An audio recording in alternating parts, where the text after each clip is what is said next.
Good morning, everyone. Welcome to Thursday Morning Express Meditation. Um, no, I don't remember what we did last week. I think it's something with the so- something with the freedoms and contemplating those freedoms. And I think there's a little exercise to do for the week, but um, yeah, I forgot. Anyway, we're going to continue a bit on that to some extent um, today, and yeah, talk a little bit about bodhicitta and suffering and how it works together, hopefully. So,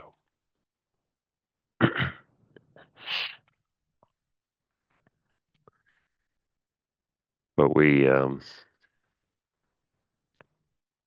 try to bring ourselves into this space. Our physical bodies are here, but are our minds present?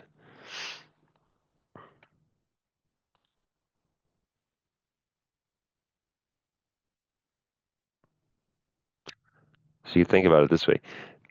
It's great that we're taking 30 minutes to meditate.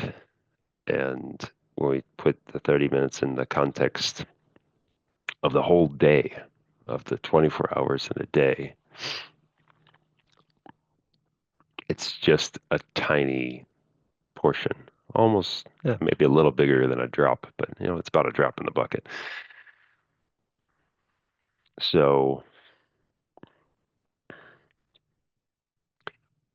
we don't want to just float through the 30 minutes. We want to be as present as possible. I think that's where these bookends are really helpful. The motivation at the beginning and the dedication at the end really puts a frame around this time.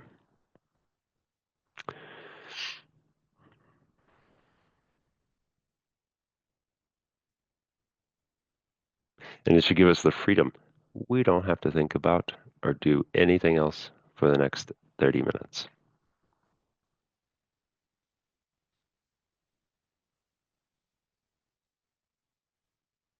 We're just going to spend some time with our minds.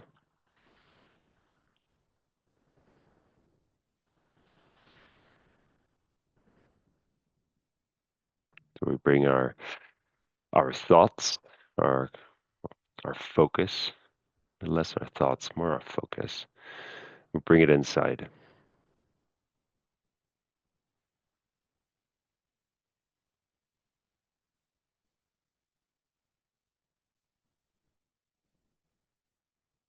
We relax our body.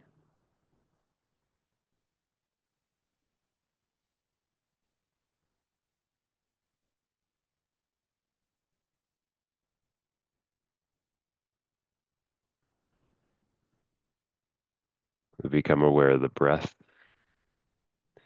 this fresh air that's filling our lungs when we breathe in.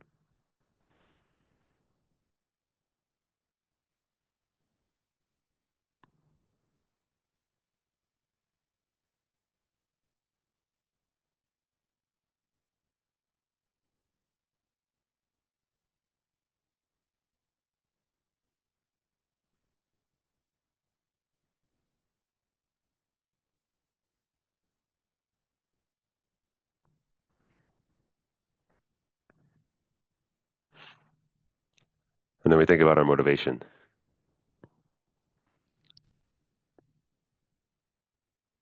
A lot of times my motivation is just to calm down, is just to uh, be relaxed.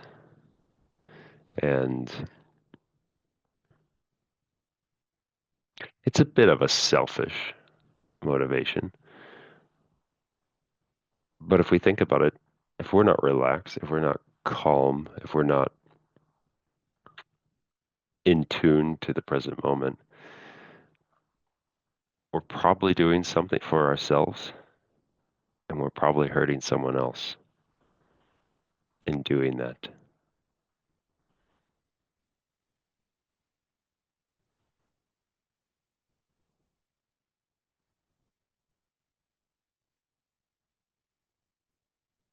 So just by reducing my stress, I'm protecting everyone around me. I might not be helping them, but I'm not hurting them.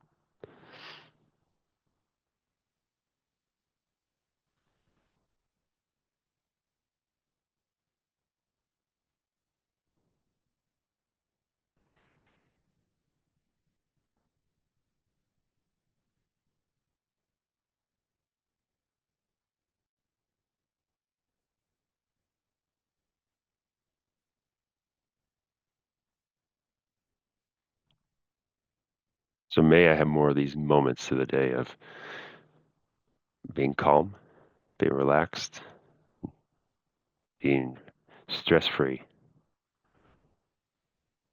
So I'm planting that seed. I'm developing that behavior, that habit in this session. So then outside the session, I can carry it forward. I can repeat it.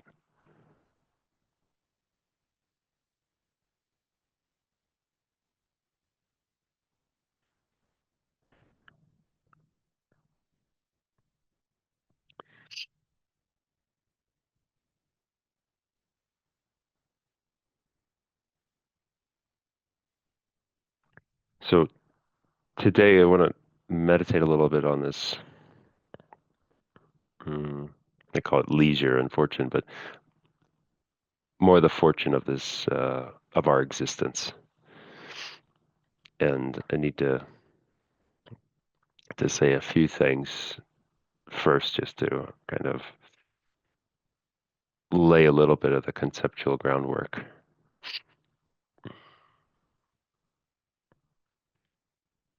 So we have all these Buddhist teachings, and they're kind of all assembled in this path to enlightenment.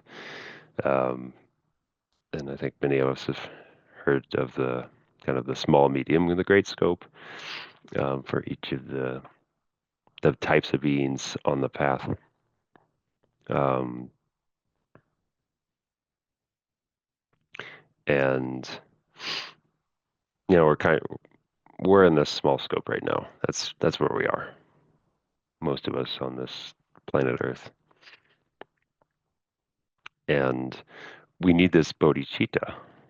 We we need to generate this bodhicitta, and then when we do that, then we start accumulating merit, and then we um, move on and we become enlightenment for the benefit of others. So this is kind of this kind of path, or it's very high level.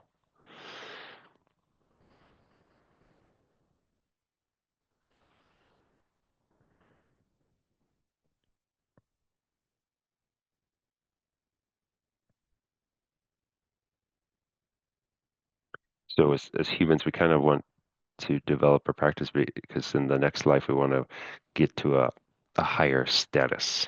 They say, we want to be in a place that's more conducive and have less suffering, so that we can do those final stages of mind transformation to become enlightened.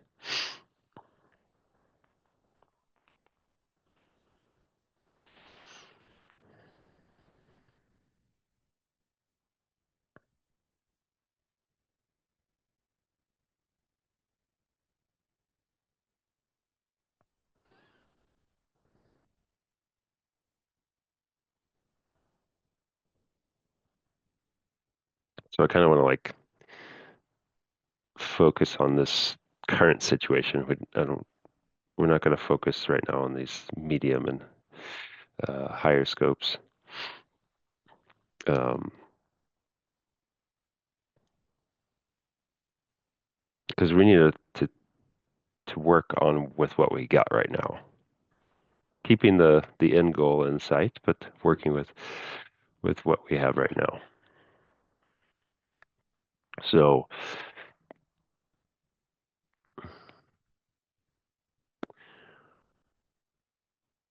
we need to transform our minds. We need to generate bodhicitta, and bodhicitta is this great compassion. It's like this, I don't know. For me, it's this compassion beyond compassions. It's like I understand compassion, but great compassion is like billion times greater because it's the mind that only thinks about compassion and doesn't think about oneself.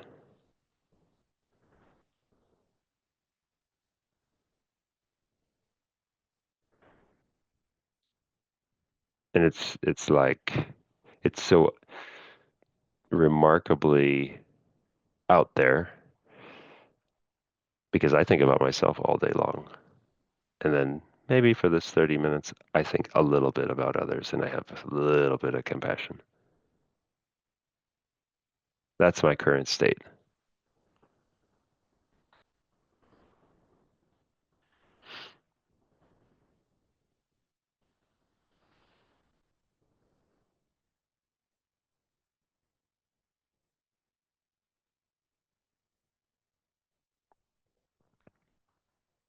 And then when we do achieve this bodhicitta, this great compassion, the work's not done yet because that just basically means you're kind of like a graduated bodhisattva.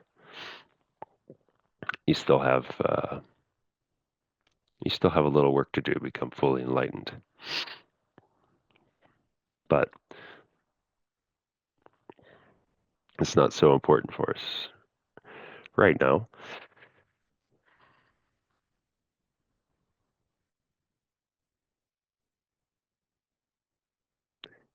So how do we do this? How do we how do we develop our compassion and graduate it into this great compassion?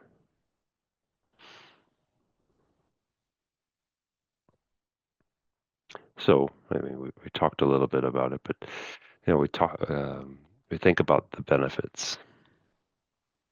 We have to contemplate those. We have to develop them, and then make a strong aspiration, saying, "Okay, it's worth it. Let's do it." So we practice the seven limbs. We take refuge,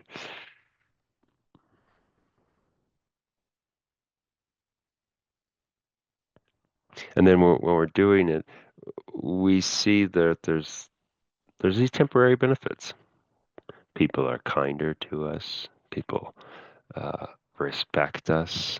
We inherently feel better because we're putting others a bit more before ourselves. Not every day or not every hour, but from time to time, and it feels good. There's benefit. And then all the things that are happening that we can't see, we're accumulating merit. We're purifying negative karma.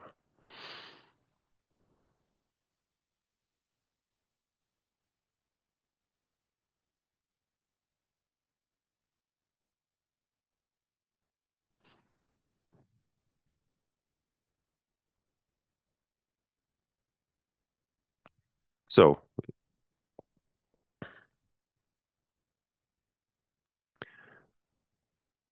but how does it really work? How is my current situation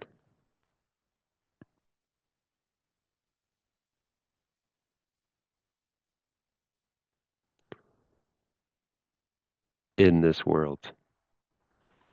How is my existence? How does it feel?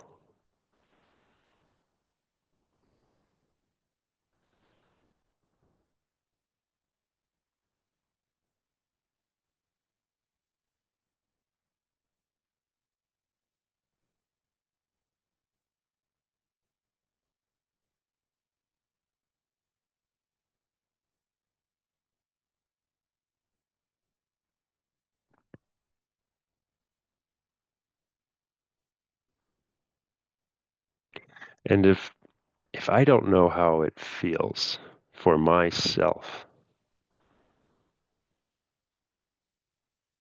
how is this going to move me enough to be moved by the suffering of others around me?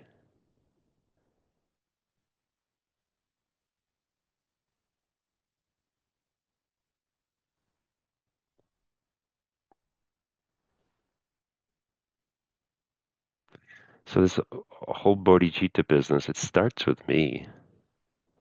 It starts with me understanding my situation and my suffering.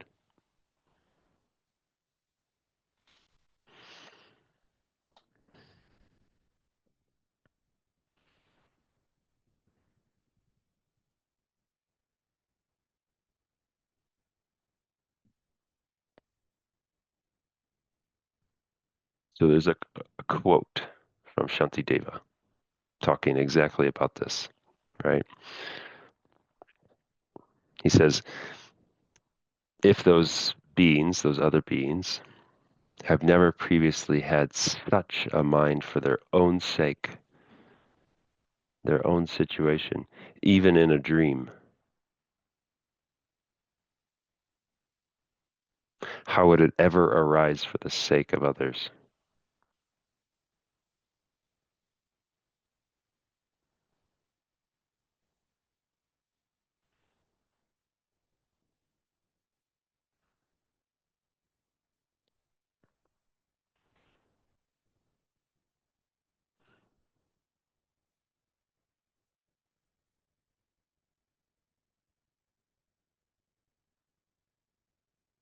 So I was thinking about this. I think it's a bit easier as we get older, our bodies become more difficult and there's more suffering, there's more pain. So it's a bit easier. But there's still some work to be done. So I thought about myself when I was, I don't know, 20. What thought of suffering did I have? What thought of discomfort did I have when I was 20?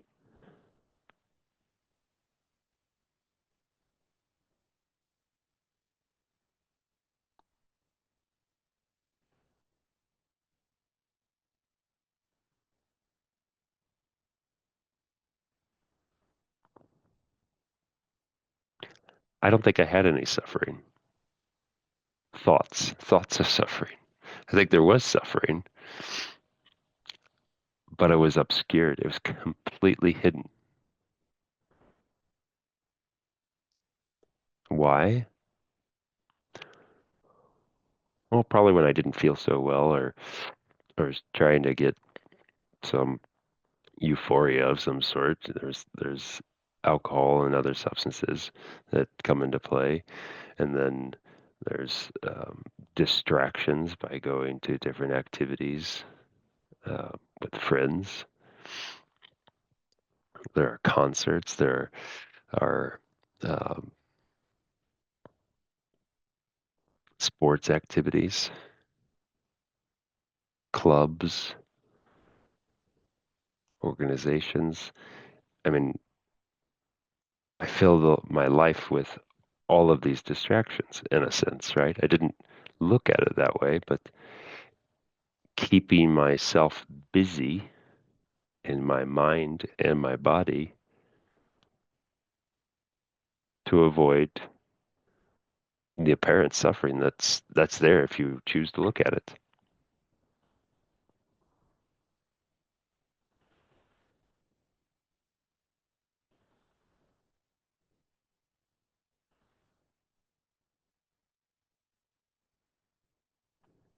So think about it when you were younger, it doesn't matter what age, but there was a time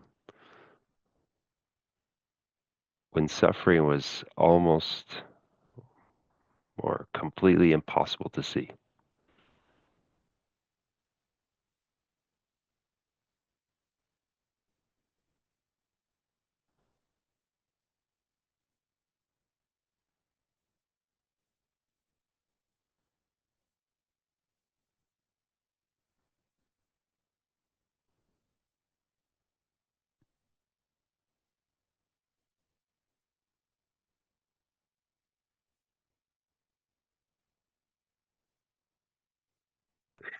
And you think, wow,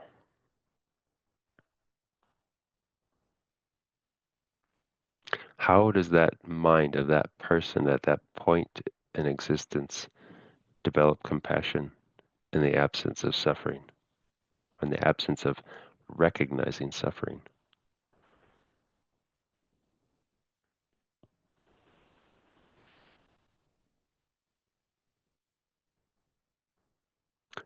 How can I even develop renunciation? How can I develop this wish to be liberated from all the suffering and all its causes?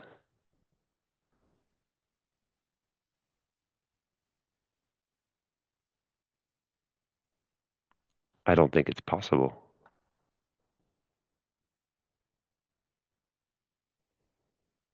How how can I progress without the suffering?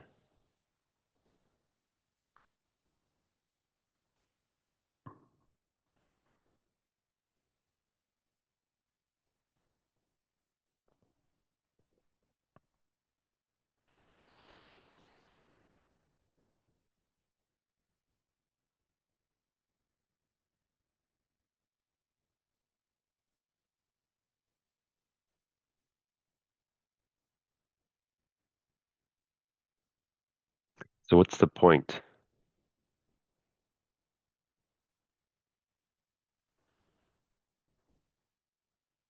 When I was 20, I didn't have the capacity to even start developing any type of renunciation, any type of compassion, much less bodhicitta.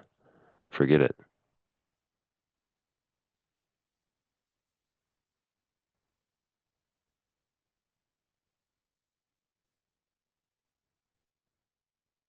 But then fast forward a few years,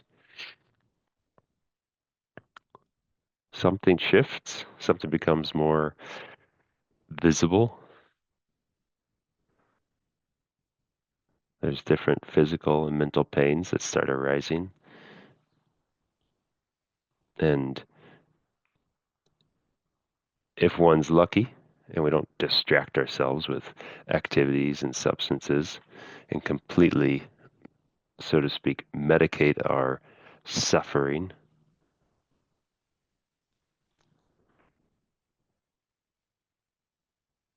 then it becomes clear. It's right there. It's in front of us. It wakes us up in the morning. It wakes us up in the middle of the night. It's there at lunch.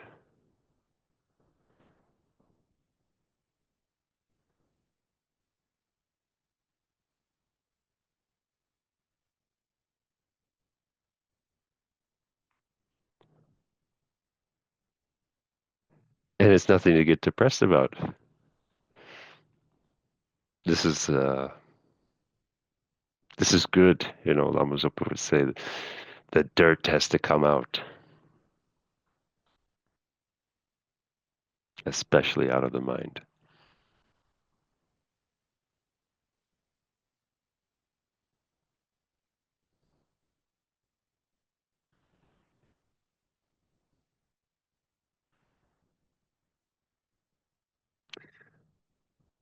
So this is kind of, I don't know, my personal experience of realizing this fortune that we're talking about here, the fortune of having this human existence being encased in suffering.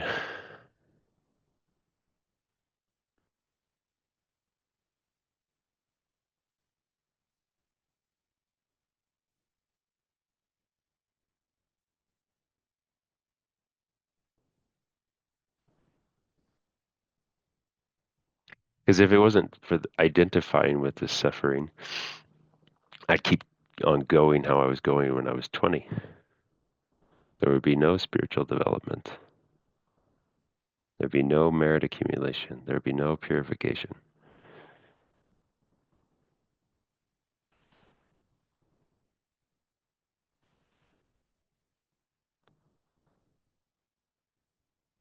I think we hear the Buddhists talk about this a lot, taking uh, Uh, Transforming problems into happiness seems so wow.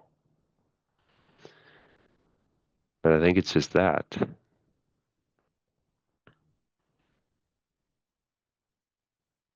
Taking my physical pain in my knee when I'm meditating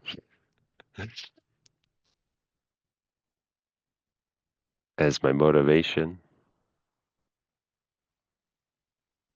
to become enlightened, to do the practice, to be kind to others, to purify.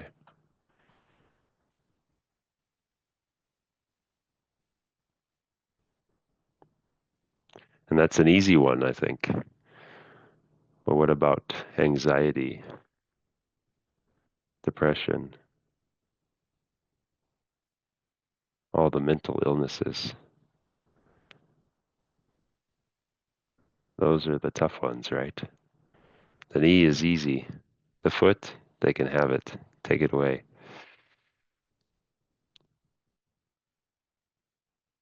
But those illnesses in our mind, they start to play tricks on us.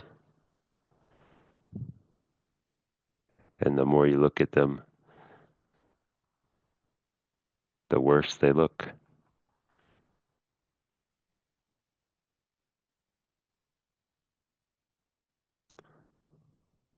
So I think we just need a glimmer of recognition of that, of our mental illnesses, our mental obscurations. And just that glimmer is enough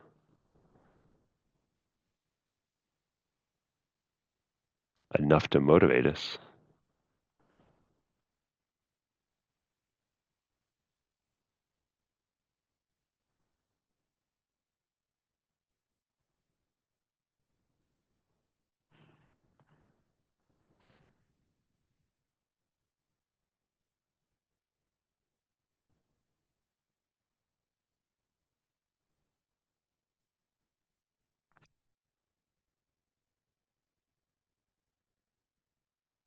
So think about it this week. Try to see the suffering and not all day long. I think we'll get completely depressed, but try to see the suffering from time to time during the day and then have compassion for yourself.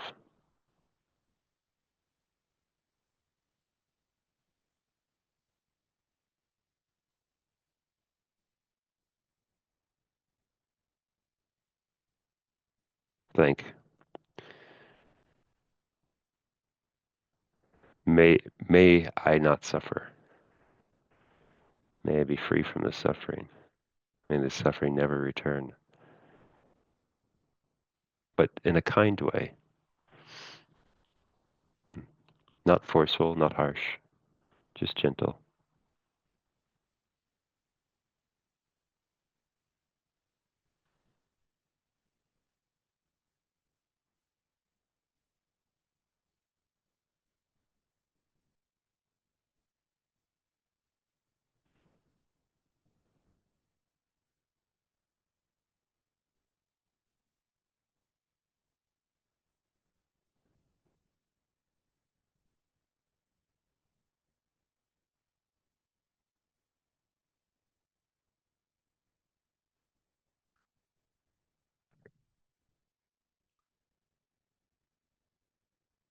So we dedicate that. May I be free of suffering.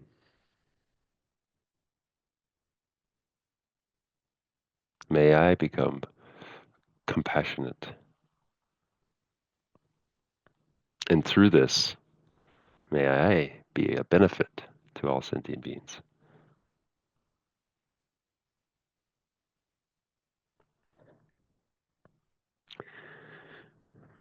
And we also dedicate to the swift return of Lama Zopa Rinpoche, to all of the spiritual leaders around the world. May they be well, good, healthy, and benefit humanity as much as possible in this current time.